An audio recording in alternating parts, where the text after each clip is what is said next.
Hi all, Selina here. മിണ്ടാനാകാതെ നിൽക്കുന്ന വാക്കുകളുടെ വല്ലാത്തൊരു ഭാഷയാണ് ഹഗ് എന്ന് കേട്ടിട്ടുണ്ടാവോ നിങ്ങൾ? അത് ശരിക്കും നമ്മൾ അനുഭവിക്കുമ്പോഴാണ് മനസ്സിലാവുന്നത്. ഇന്ന് ഞാൻ സംസാരിക്കുന്നത് ദ ആർട്ട് ഓഫ് ഹഗ്ഗിനെ കുറിച്ചിട്ടാണ്. കുറച്ച് സമയത്തിന് മുന്നേ, ഇത് വീഡിയോ റെക്കോർഡ് ചെയ്യുന്ന ദിവസം ഇന്ന് എന്ന് ഞാൻ പറയുമ്പോൾ 21-ാം തീയതിയാണ്. ഏതാനും കുറച്ച് സമയങ്ങൾക്ക് മുമ്പ് ഞങ്ങളുടെ ഒരു ഓൺലൈൻ കോഴ്സ് കഴിഞ്ഞിരുന്നു, വർക്ക്ഷോപ്പ് കഴിഞ്ഞിരുന്നു. അത് ദ ആർട്ട് ഓഫ് ഹഗ്ഗിനെ കുറിച്ചിട്ടാണ്. അതിൽ ഞങ്ങൾ ഡിസ്കസ് ചെയ്ത കാര്യങ്ങൾ ആ വർക്ക്ഷോപ്പിന് ശേഷം എനിക്ക് തോന്നി ഇത് നിങ്ങളിലേക്ക് കൂടെ പങ്കുവയ്ക്കണമെന്ന്. തീർച്ചയായിട്ടും നമുക്ക് അതിനെക്കുറിച്ച് സംസാരിക്കാം. നമ്മൾ ഈ ഹഗ്ഗിനെ കുറിച്ച് സംസാരിക്കുന്നത് എന്ത് എന്നത് ഇന്നത്തെ പ്രസക്തമായിട്ടുള്ള ഒരു ചോദ്യമാണ് നിങ്ങളോട്. സാധാരണഗതിയിൽ ഏറ്റവും കൂടുതൽ നമ്മൾക്ക് നഷ്ടപ്പെടുന്നത് എന്താണ്, ഈ ലോകത്ത് ഏറ്റവും മൂല്യമുള്ളത് എന്താണ് എന്ന ചോദ്യത്തിന്റെ ഉത്തരം മൂല്യമുള്ളത് മനുഷ്യന് തന്നെയാണ് എന്നതാണ്. കാരണം അത്രമേൽ മാൻ പവർ നമ്മൾക്ക് കുറവാണ്. നല്ല ലിസണേഴ്സ് നമുക്ക് നഷ്ടപ്പെട്ടുകൊണ്ടിരിക്കുന്നു. നമുക്ക് ചുറ്റും എപ്പോഴും ഒരു ഏകാന്തത ഉണ്ടാവുന്നു, അല്ലെങ്കിൽ എനിക്കാരുമില്ല എന്നൊരു തോന്നലുണ്ടാവുന്നു. ഇപ്പോൾ ഈവൻ ഷാഡോ തെറപ്പി വരെ ആളുകൾ ഒരുപാട് പഠിക്കുന്നു. അങ്ങനെ ഇത്തരത്തിലുള്ള സംഗതികൾക്കൊക്കെ ഇടയിൽ ദ ആർട്ട് ഓഫ് ഹഗ്ഗിന് വളരെയധികം പ്രാധാന്യമുണ്ട് എന്ന് എനിക്ക് വ്യക്തിപരമായി തോന്നിയതുകൊണ്ടാണ് ഞാൻ അങ്ങനെ എനിക്കറിയുന്ന കുറച്ച് കാര്യങ്ങൾ നിങ്ങളുമായി പങ്കുവയ്ക്കാമെന്ന് കരുതിയത്. ഈ ഹഗ് എന്ന് കേൾക്കുമ്പോൾ നമ്മൾ HUG എന്താണെന്ന് നമുക്ക് നോക്കാം. H for heart and hope ആണെന്ന് നമുക്ക് പറയാം. U for understanding and G for growth. നമ്മൾക്ക് ഇത് ഞങ്ങളുടെ വായനയിൽ നിന്നിട്ടുള്ളതാണ്, ഞങ്ങളുടെ ഡെഫിനിഷനാണ്. പക്ഷേ ഇതിലെല്ലാം ഉണ്ട്. വെറും ഒരു ആക്ട് ഓഫ് ഡീഡോ അല്ലെങ്കിൽ ഒരു ആക്ഷനോ ഒന്നുമല്ല ഹഗ്. ഇമോഷണലായും വളരെയധികം ഇന്റലക്ച്വലായും സാമീപ്യത്തിന്റെ അടിസ്ഥാനത്തിലും ഒക്കെ നമ്മളൊരാളെ ചേർത്ത് നിർത്തുന്ന, നിങ്ങൾ തന്നെ ഒന്ന് ആലോചിച്ച് നോക്കൂ. നിങ്ങളൊരു വല്ലാത്ത വിഷമത്തിലിരിക്കുന്ന ഒരു ഘട്ടത്തിലാണ് എങ്കിൽ നിങ്ങളുടെ അടുത്തേക്ക് നിങ്ങൾക്ക് ഏറെ പ്രിയപ്പെട്ട ഒരാൾ, അതാരുമാകട്ടെ, അമ്മയാകാം, അച്ഛനാകാം, കൂടപ്പിറപ്പുകളാകാം, ഫ്രണ്ട്സ് ആകാം, നമ്മുടെ പാർട്ട്നേഴ്സ് ആകാം, ആരും ആകട്ടെ, ഒരാൾ നിങ്ങളുടെ അടുത്ത് വരുന്നു എന്നിരിക്കട്ടെ.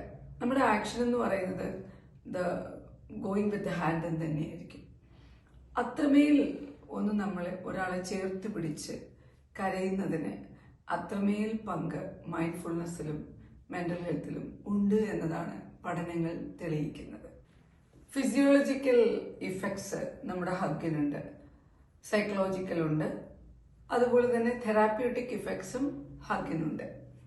ഫിസിയോളജിക്കൽ ഇഫക്ട്സ് എന്ന് പറയുന്നത് നമ്മളൊരാളെ, നമ്മൾക്ക് ഹഗ്ഗർ എന്ന് പറയുന്നത്, ഇപ്പം നമ്മളാണ് ഹഗ് ചെയ്യുന്നതെങ്കിൽ ഹഗ്ഗർക്ക് ഹഗ്ഗിക്കും കിട്ടുന്ന കൃത്യമായിട്ടുള്ള ഒരു സെൻസ് എന്ന് പറയുന്നത് ഫിസിയോളജിക്കലി നമ്മൾക്ക് ഓക്സിറ്റോക്സിൻ, എൻഡോർഫിൻസ്, അതുപോലെ സ്ട്രെസ് ഹോർമോൺസ്, ഇതൊക്കെ തന്നെ റിലീഫ് ചെയ്യുന്നതിന്, നമ്മൾക്ക് കൂടുതൽ ഹാപ്പി ഹോർമോണുകൾ ഉണ്ടാക്കുന്നതിനും പെയിൻ റിലീവ് ചെയ്യുന്നതിനും സ്ട്രെസ് ഹോർമോണുകളുടെ ഉൽപാദനം കുറയ്ക്കുന്നതിനും നല്ല ഒരു ടൈറ്റ് ഹഗ് സഹായിക്കും. ഞാൻ പലപ്പോഴും ഈ വർക്ക്ഷോപ്പിനിടയിൽ പലരും എന്നോട് ചോദിച്ചിട്ടുണ്ടായിരുന്നു, അതെന്താ ഞങ്ങൾക്ക് ഹഗ് പ്രത്യേകം ആരെങ്കിലും പഠിപ്പിച്ചു തരണോ? ഹഗ് സ്വാഭാവികമല്ലേ, നമുക്കൊക്കെ അറിയാവുന്നതല്ലേ? അങ്ങനെയല്ല.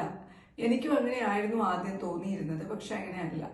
ഏതാണ്ട് 15 ടൈപ്പ് ഹഗ്സ് ഉണ്ട്. എൻ്റെ വായനയിൽ ഞാൻ കണ്ടെത്തിയ കാര്യങ്ങൾ നിങ്ങളിലേക്ക് പങ്കുവയ്ക്കുന്നതിന്റെ ഭാഗമായി പറയുകയാണ്. അപ്പോൾ ഒരു ഫിസിയോളജിക്കൽ ബെനിഫിറ്റും സൈക്കോളജിക്കൽ ബെനിഫിറ്റ്, അത് ഏറ്റവും കൂടുതൽ സ്ട്രെസ് റിലീഫ് ചെയ്യുന്നത് നല്ല ഒരു ടൈറ്റായിട്ട് ഒരാളെ നമ്മൾ ചേർത്ത് വെച്ച് ഹഗ് ചെയ്ത് കരയുന്നതിലൂടെ ഉണ്ടാവുന്ന പെയിൻ റിലീഫ് ചെറിയ കാര്യമല്ല. അപ്പോൾ ഹഗ്ഗിന് അതിൻ്റെതായിട്ടുള്ള പ്രാധാന്യം ഫിസിയോളജിക്കലും ഇമോഷണലിയും അതുപോലെ തന്നെ നമ്മൾക്ക് തെറാപ്യൂട്ടിക് ഇഫക്ട്സും ഹഗ്ഗിന് കണ്ടുപിടിക്കപ്പെട്ടിരിക്കുന്നു. ഏറ്റവും കൂടുതലായിട്ട് മൈൻഡ്ഫുൾനെസ്സിലും തെറപ്പികളിലും ഹാപ്പിനെസ്സിലും ആക്ഷൻസിലും ഒക്കെ തന്നെ ഇത് ഉപയോഗിക്കുന്നതായിട്ട്, ഈവൻ ബേസിക്കലി കപ്പിൾ തെറപ്പിയിലൊക്കെ ഇത് നന്നായിട്ട് ഉപയോഗിക്കുന്നുണ്ട്.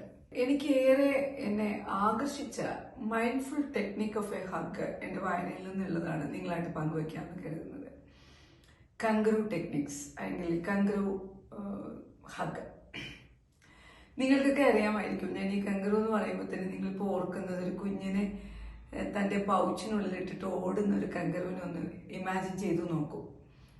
ആക്ച്വലി ആ സ്കിന്നിനോട് ചേർത്ത് വെക്കുന്ന ചെസ്റ്റ് ടു ചെസ്റ്റ് അല്ലെങ്കിൽ സ്റ്റൊമക് ടു സ്റ്റൊമക് എന്നൊക്കെ പറയുന്ന പോലെ അത്രമേൽ ചേർത്ത് നിർത്തുന്ന ഒരു തെറാപ്യൂട്ടിക് ഇഫക്ട്സ് അല്ലെങ്കിൽ തെറപ്പിയാണ് കങ്കറു ഹഗ്. സാധാരണഗതിയിൽ ഒരു ബേബി അമ്മയുടെ നെഞ്ചത്തേക്ക് കിടന്നുറങ്ങുന്ന പോലെ, അല്ലെങ്കിൽ ചെസ്റ്റ് ടു ചെസ്റ്റ് അറ്റാച്ച് ചെയ്തിരിക്കുന്ന പോലെ, സ്കിൻ ടു സ്കിൻ മെർജ് ചെയ്തിരിക്കുന്ന പോലെ ഒക്കെയാണ് ഇതിൻ്റെ ഒരു തെറാപ്യൂട്ടിക് ഇഫക്ട്സ് ഉള്ളത്. അതുപോലെ തന്നെ ഇതിൻ്റെ ഏറ്റവും വലിയ പ്രത്യേകത എന്താണെന്ന് ചോദിച്ചാൽ, കങ്കറു ഹഗ്ഗിനിടയിൽ സംസാരം ഉണ്ടാവില്ല. വളരെ സൈലൻ്റ് ആയിട്ടായിരിക്കും ഹഗ്ഗർ ഇത് ചെയ്യുന്നത്. അപ്പോൾ നമ്മളുടെ ബോഡിയിൽ തന്നെ ഒരുപാട് തെറാപ്യൂട്ടിക് ഇഫക്ട്സ് ഉണ്ട്. മൈൻഡ്ഫുൾനെസ്സിലും ഹീലിങ്ങിലും നമ്മുടെ സെഷൻസിലാണെങ്കിലും ഒക്കെ ഒരുപാട് നമ്മൾക്ക് നമ്മുടെ നോൺ വെർബൽ കമ്മ്യൂണിക്കേഷനിലൂടെ ഒരാളെ കേൾക്കാൻ പറ്റുന്ന പോലെ തന്നെ ഇത്തരം ആർട്ട് ഓഫ് ഹഗ് അല്ലെങ്കിൽ നമ്മൾക്ക് ഒരാളെ ചേർത്ത് പിടിക്കുന്നതിലൂടെ നമുക്ക് പറ്റും. മറ്റൊരവസരത്തിൽ 16 ടൈപ്പ് ഹഗ്ഗുകളിലെ നമ്മൾക്ക് പരിചയപ്പെടുത്താം. സാധാരണഗതിയിൽ നിങ്ങൾക്കൊക്കെ പരിചിതമാണ്, പക്ഷെ അതിങ്ങനെയാണ്, ഇതാണ് അതിൻ്റെ ശാസ്ത്രീയത എന്നായിരിക്കും മനസ്സിലാകാനുള്ളത്. സോ ഇത് മാത്രം പറഞ്ഞു വെക്കുന്നു, ചേർത്ത് പിടിക്കലുകളിലും ഒന്ന് കെട്ടിപ്പിടിക്കലുകളിലും ഒന്നുമൊരു നാണക്കേടില്ല. ചില പാരൻസെങ്കിലും, ഞാൻ കുട്ടികളുമായി ഇടപഴകുന്നത് കൊണ്ട് തന്നെ ചില അധ്യാപകരെങ്കിലും പറയാറുണ്ട്, കുട്ടികൾ വലുതായതുകൊണ്ട് നമ്മൾ കെട്ടിപ്പിടിക്കുന്നത് അവർക്ക് ഇഷ്ടപ്പെടുന്നില്ല, അവർ മിണ്ടാതിരിക്കുന്നു, തിരികെ ഹഗ് ചെയ്യുന്നില്ല, ടച്ച് ചെയ്യുന്നില്ല. അങ്ങനെ ഒന്നുമില്ല. ഏത് പ്രായത്തിലും എപ്പോഴും ഏതവസരത്തിലും ഹഗ്ഗിങ് എന്ന് പറയുന്നത് വളരെ പ്രിയപ്പെട്ടതാണ്. ഇത് ആരെ ഹഗ് ചെയ്യുന്നു, ആരോട് ഹഗ് ചെയ്യുന്നു എന്നത് മാത്രമാണ് പ്രാധാന്യം. അതും ഒരു ഹഗ്ഗറാണ് തീരുമാനിക്കാനുള്ളത്. ഞാനാണ് ഹഗ് ചെയ്യുന്നുണ്ടെങ്കിൽ ഞാനാണ് തീരുമാനിക്കേണ്ടത് അപ്പുറത്തിരിക്കുന്ന ആൾ ആരാണ് എന്നത്. ഞാനീ പറയുന്നതിന് therapeutic, psychological, physiological, then intellectual benefit ഹഗ്ഗിന് ധാരാളമായിട്ട് ഉണ്ട്.